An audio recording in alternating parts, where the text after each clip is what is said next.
তো পৃথিবীতে এমন কোন নবী নাই যেই নবী কি চড়ায় নাই? ছাগল চড়ায় নাই। সাহাবারা বললেন, ইয়া রাসূলুল্লাহ আনতা কাযালিক, আপনিও ছাগল চড়াইছেন? বিষ্ণু ইসা ইসলাম বললেন, না, আমিও ছাগল চড়িয়েছি। ওয়া ইন্নী আরআহা আলা কারারাইতি আহলি মক্কা, আমি তো মক্কাবাসীদের অল্প কিছু পয়সার বিনিময়ে তাদের ছাগলগুলোকে চড়িয়ে দিতাম। সুবহানাল্লাহ পড়বেন না? বিষ্ণু ইসা ইসলাম ছাগল চড়াতেন। ছাগল চড়ানো সহজ কাজ না কঠিন কাজ? কেন কঠিন এটা? হ্যাঁ, টেরা খুঁটি মারে।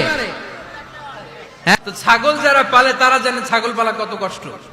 ওরে ডানে টান দিলে ও কই যায়? রশি ধরে বায়ে টান দিলে কই যায়? সামনে টানলে কই যায়? পিছনে টানলে কই যায়? সারা সপ্তাহ আপনি সময় পান না এটার গোসল করাবেন। ভাবলেন আজকে জুমার দিন আমিও গোসল করি, এটারও গোসল করাই। এটারে আপনি পুকুর ঘাটে নিবেন, টান দিছেন, ওর বাপের কিরা ও 1 ইঞ্চিও সামনে যাবে না, ঠিক কি না? এই টেরা প্রাণী আল্লাহর কি মহিমা!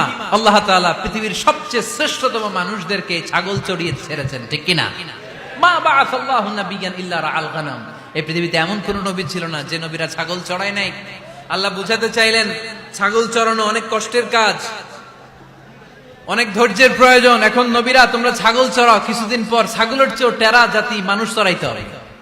মানুষের মধ্যেও টেরা আছে না নাই? ভালো বললে ভালোটা বুঝে না, ডানে যেতে গেলে বায়ে যায়, বায়ে যেতে বললে ডাইনে যায়, এরকম আছে না নাই? সম্মানিত ভাইয়েরা, সমস্ত আম্বিয়া আলাইহিমুস সালাম ওনারা কর্মঠ ছিলেন। সাইয়েদনা আদম আলাইহিস সালাম নিজ হাতে চারা গাছ রোপণ করে চাষাবাদের কাজ করেছেন। সুবহানাল্লাহ পড়েন। সাইয়েদনা ইব্রাহিম আলাইহিস সালাম চাষাবাদের কাজ করেছেন।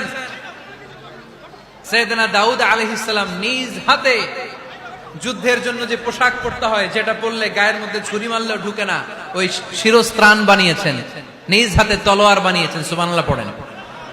সাইয়েদনা মূসা আলাইহিস সালাম ছাগল চড়িয়েছেন। সাইয়েদনা মূসা আলাইহিস সালামের মেজাজ নরম না গরম? নবীদের মধ্যে সবচেয়ে বেশি মেজাজওয়ালা নবী ছিলেন মূসা আলাইহিস সালাম। উনিও 8 থেকে 10 বছর সাইয়েদনা শুআয়ব আলাইহিস সালামের এরিয়াতে ছাগল চড়িয়েছেন। চিল্লায়ে বলেন সুবহানাল্লাহ। এজন্য নবীরা যেহেতু কাজ করেছেন, কর্মঠ ছিলেন, আমরাও কর্মঠ হব, ঠিক কি না? সাহাবারাও কর্মঠ ছিলেন, বিশ্বনবীর সাহাবারাও ব্যবসা করতেন। সাইয়েদনা আবু বকরের বিশাল ব্যবসা প্রতিষ্ঠান ছিল। সুবহানাল্লাহ পড়েন।